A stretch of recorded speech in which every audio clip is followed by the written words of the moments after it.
Thank you very much, Michelle, and thank you for letting me be part of this panel and my co-panelists for wonderful presentations.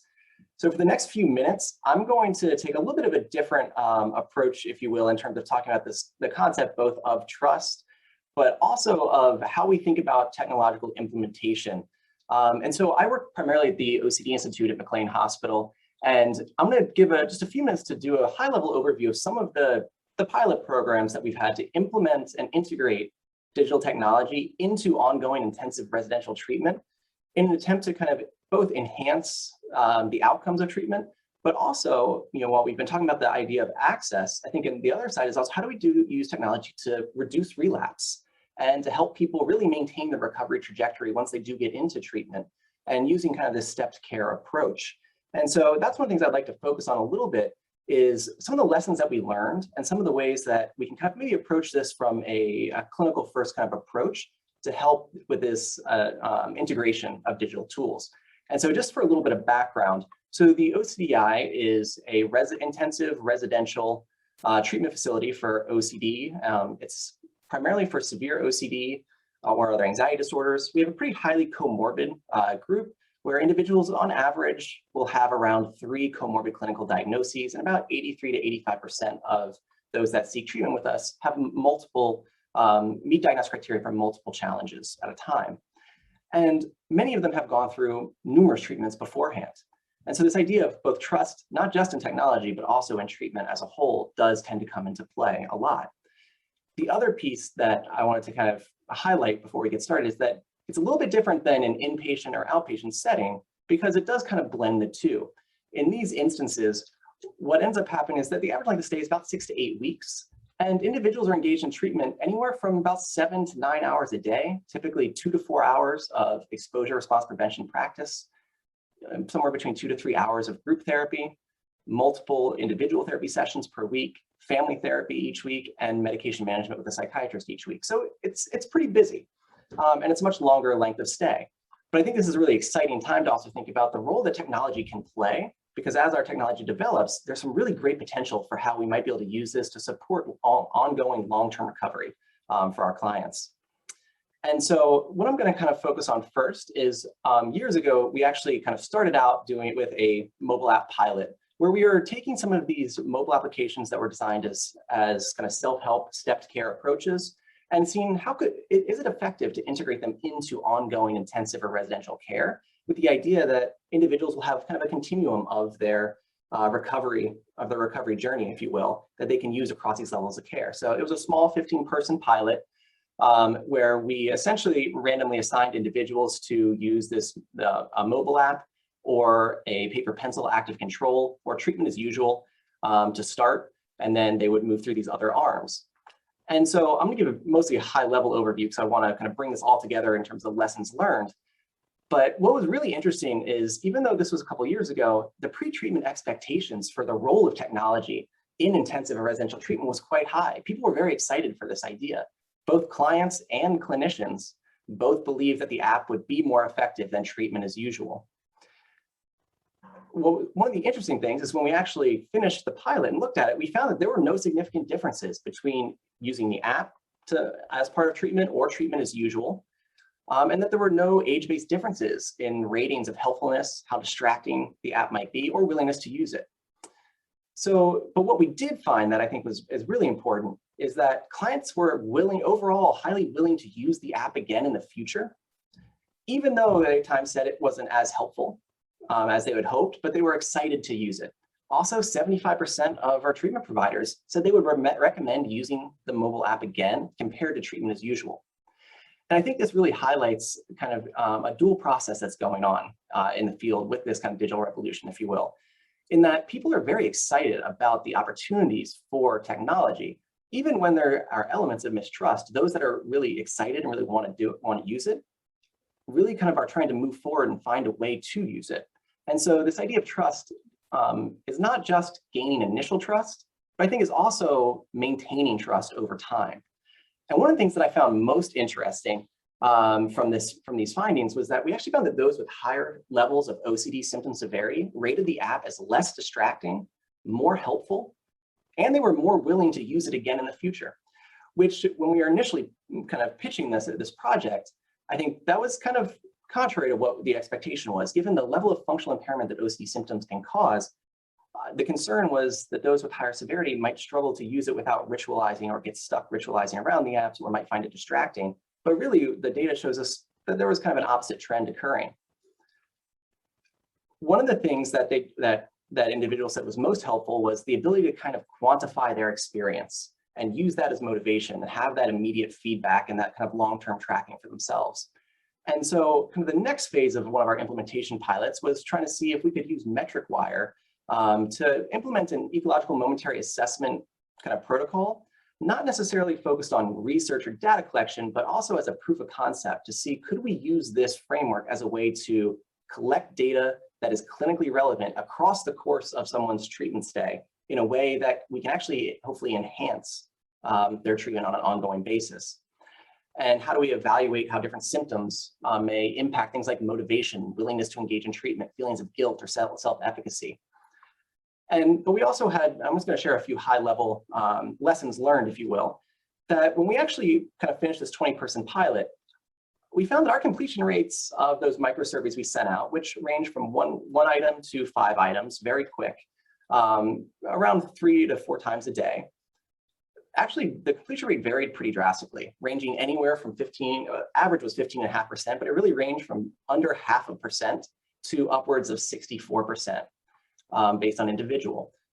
And so to me, one of the things that this does is really hit home that technology isn't necessarily a one-size-fits-all. And kind of clinical care, especially at higher levels, is inherently complicated and can be messy, especially when someone's also engaged in their daily life at the same time and trying to balance both.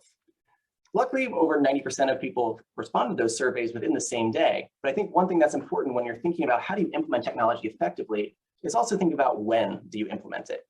What we did find is that the survey completion times, the time from starting the survey to finishing it, mind you, these are 1 to 5 questions, range from 1 second to over 5.5 hours. And so this is one of those aspects that really kind of hits home in terms of technological implementation when it stands alone.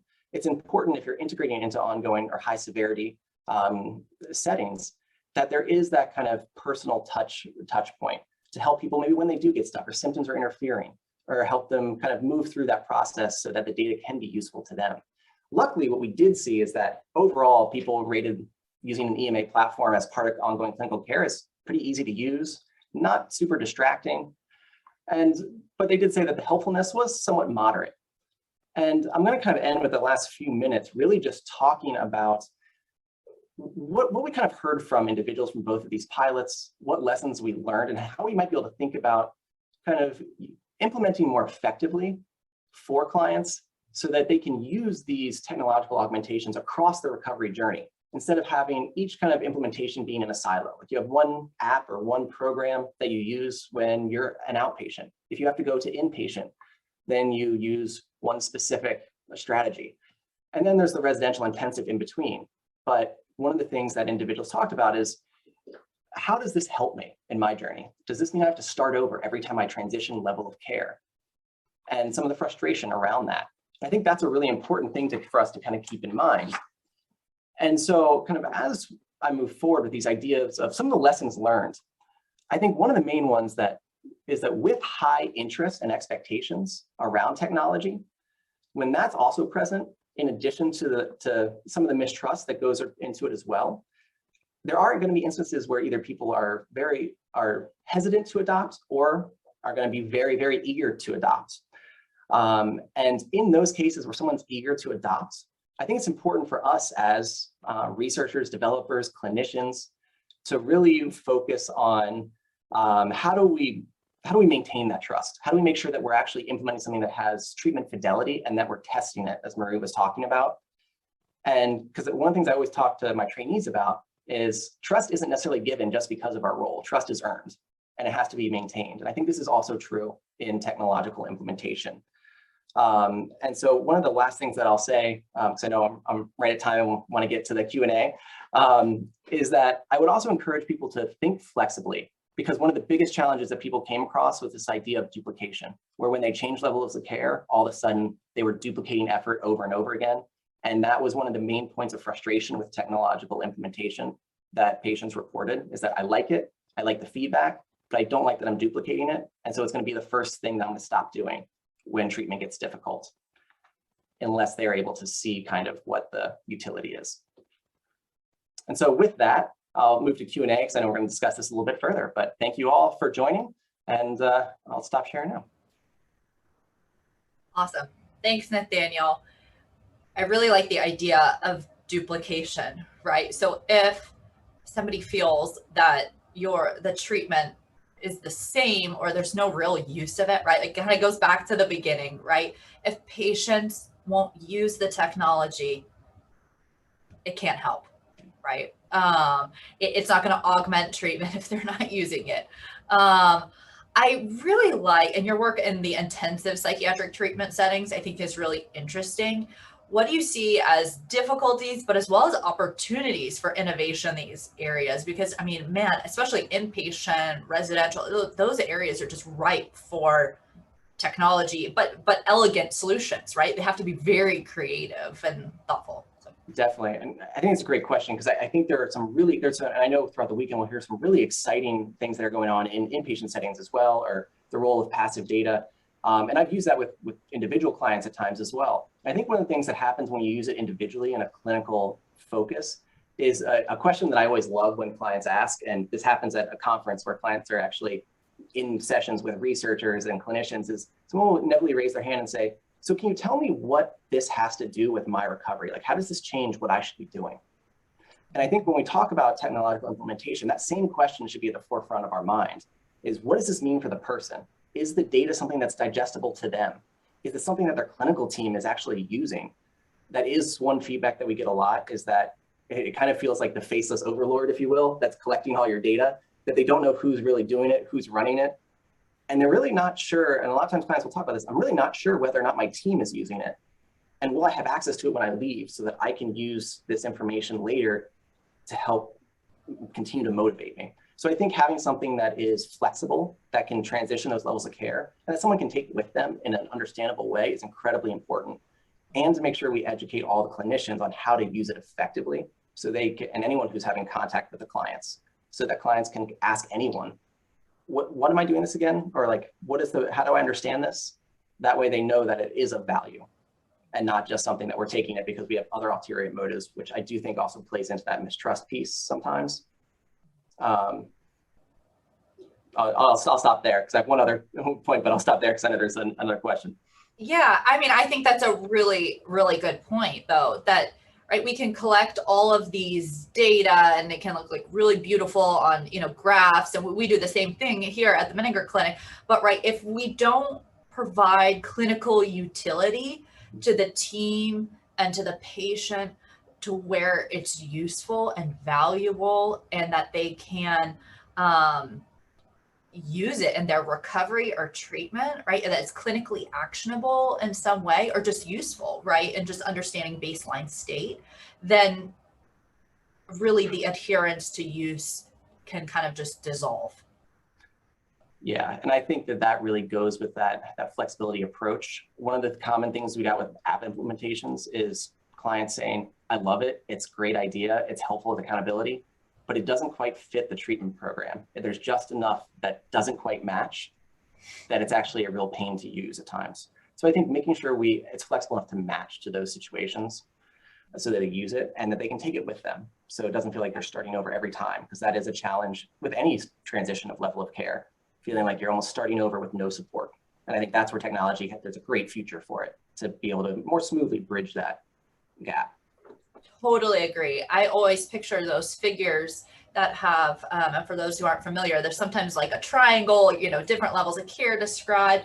And I always just see like great caverns in between each of those, because it's just like, man, these clients are just like jumping, right? Like there's not continuity of care. And sometimes, things get totally left, like go to inpatient care and then they transition, for example, to outpatient. And it's just like no information shared unless the patient asks for like their record or something from inpatient. So there's great caverns of sort of information loss, but what an amazing opportunity for technology to really connect those levels of care. That really helps a patient communicate with their team. And sometimes when they can't, right? You can have patients who aren't able to request their electronic health record, you know, they don't know. And so I think it's just tremendous. Okay, one other question is just particularly related to anxiety and trust. Where would it be contraindicated for a patient to use new technology and innovation, especially around OCD? I know that's your specialty, and yeah, thoughts about that. I think it's a great question, because there are instances where individuals may have OCD symptoms or obsessions about technology or privacy or having like their identity stolen or otherwise. And in some cases they may have. I think that's always something that I always encourage people when working at a higher level of care to think about, is that most people that come to us at that point have had a lot of treatment experience and maybe have had some pretty bad pieces or bad experiences. So we do kind of have to maintain this trust in the field, if you will, and promote the science of mental health and behavioral health. And so, but with that, I would also say that I don't really see anywhere in anxiety OCD where it's contraindicated, given the right clinical setup. Because ultimately the goal would be for them to be able to tolerate that distress, to engage with it effectively, because the technology, it's not going anywhere. And so I think in that case, I wouldn't say that it's necessarily contraindicated unless it's just kind of like dropped for them and said like, here, use this, or here's the data, without kind of actually integrating into the clinical or treatment plan. So it's something that's discussed, addressed, and understood. One example that I'll give of that is that there are many apps out there for OCD that are very well intending. More recently, we've had some really phenomenal mental health, like self-guided treatment apps that really are based on the literature and the research and empirical findings and are tested. Years ago, there was a number where people well-meaning were trying to help people resist like checking rituals, for example. And there were apps where people would be able to check off something on their phone, go back and look at it and make sure that they had completed it, or bring family members or friends in to like say like, yes, you did complete that, you told me, like here's the data log essentially. Well, well-intending is kind of the exact opposite of what exposure response prevention is about, and actually will make OCD symptoms worse in the long run. And there have been a couple instances where the mobile applications have become rituals and actually gotten in the way of treatment. Or the worst case scenario is someone believes they've done empirically based treatment and that they're untreatable or treatment doesn't work because that's how it was sold to them, when really they weren't truly doing kind of true fidelity to the treatment. Again, these are always usually well-meaning, but it is a risk. So I think anytime that there's a concern, it should be integrated into the treatment plan, but I don't believe it's a reason to shy away from it, but more to approach it in a clinical framework. Yeah, I mean, I think the science, right, that's so critical, that innovations, mental health technology are adherent to clinical science. Yes. And that evidence-based treatment, evidence-based assessment, we have got to have that at the core. And that builds trust when you do.